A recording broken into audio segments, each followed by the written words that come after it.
계룡산 깊은 산길을 따라 올라가면 천년의 세월을 품은 동학사가 모습을 드러냅니다. 그리고 그 절을 마주하는 순간 사람들은 저마다 마음속으로 경외감을 느끼곤 합니다. 나무들이 빽빽하게 둘러싸인 숲길 사이로 바람이 불어오면 소량이 코끝을 스치고 발밑에서는 낙엽이 바스락거리며 길손의 발자국을 반깁니다. 이곳은 단순히 불교 신앙의 터전이 아니라 전설과 설화가 살아 숨쉬는 공간이기 때문입니다. 산새들이 지저귀는 소리와 계곡을 따라 흘러내리는 물소리가 한데 어우러져 마치 옛날로 돌아간 듯한 착각을 불러일으킵니다. 신라시대 고승 원효대사와 관련된 이야기가 이곳에 전해지고 있다는 사실은 이미 많은 이들에게 잘 알려져 있습니다. 원효대사는 당나라로 불법을 배우러 가던 길 이곳 계룡산 자락에서 운명을 바꿀 사건을 맞이합니다. 한여름의 더운 밤 달빛이 희미하게 비추는 산중에서 갈증을 참지 못한 그는 어둠 속에서 손에 닿은 물을 발견하고 서둘러 갈증을 해소했습니다. 그 물은 놀랍도록 시원하고 달콤했으며 원효의 온몸을 살리는 듯 했습니다.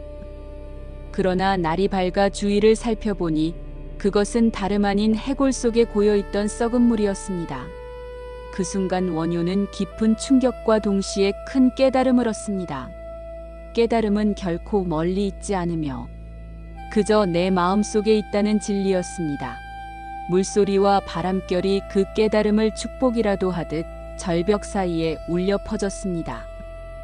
이 경험은 그를 다시 신라로 돌아가게 했고 동학사와 그 일대는 이후 원효의 깨달음이 머문 성지가 되었다고 합니다. 동학사와 연결되는 또 다른 이야기는 신라의 공주 요석과의 인연입니다. 전설에 따르면 원효는 무열왕의 딸 요석공주와 인연을 맺어 아들을 낳았는데 그 아들이 바로 학자 설총이었습니다.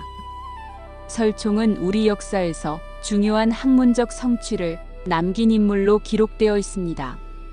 그는 글을 통해 백성들이 한자를 쉽게 이해할 수 있도록 돕고 학문을 대중화하는 데 큰 발자취를 남겼습니다.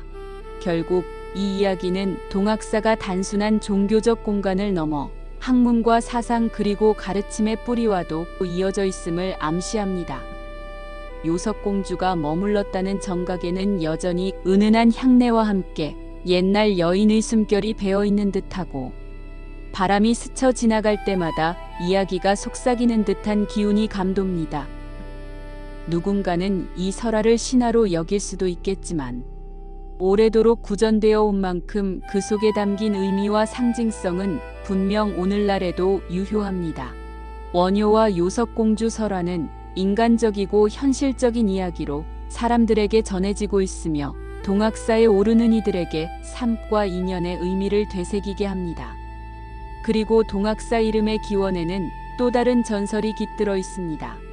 먼 옛날 계룡산에 두 마리의 흰 학이 살고 있었는데 그 학들이 어느 날 이 절터에 내려앉으며 신비로운 기운을 풍겼다고 합니다. 안개가 자욱하게 깔린 새벽 그 흰 학들은 하늘을 가르며 내려와 절터 위에 서 있었고 날개짓 하나로 숲과 산을 뒤흔드는 듯 했습니다. 이를 본 스님은 이곳이 부처님의 도량이 될 자리라고 확신하며 절을 세웠고 그 이름을 동학사라 지었습니다. 동쪽에 학이 앉은 절이라는 뜻을 품은 이름에는 자연과 불법이 어우러진 조화가 담겨 있습니다. 지금도 절마당에 서 있으면 소량과 흙내음이 어우러진 공기 속에서 마치 흰 학이 날아와 머무를 것 같은 고요한 기운을 느낄 수 있습니다. 이 전설은 동학사가 단지 인간의 손으로 지어진 공간이 아니라 자연의 이치와 우주의 기운 속에서 태어난 신성한 장소임을 강조합니다. 이처럼 동학사에는 세 가지 설화가 서로 얽히고 설키며 전해지고 있습니다. 원효대사의 해골물 일화는 깨달음의 순간을 상징하고 원효와 요석공주의 이야기는 인연과 학문의 뿌리를 일깨우며 흰학의 전설은 자연과 신비가 깃든 절의 기원을 드러냅니다. 세 가지 이야기는 각각 다른 색깔을 띠고 있지만 결국 하나의 큰 그림을 이루며 동학사가 가진 특별한 의미를 설명해 줍니다.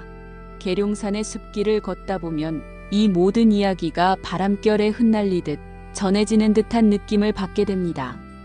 숲에서는 풀벌레 소리가 울려 퍼지고 계곡의 물소리가 발걸음을 따라 흘러내리며 이야기의 배경음악처럼 흐릅니다.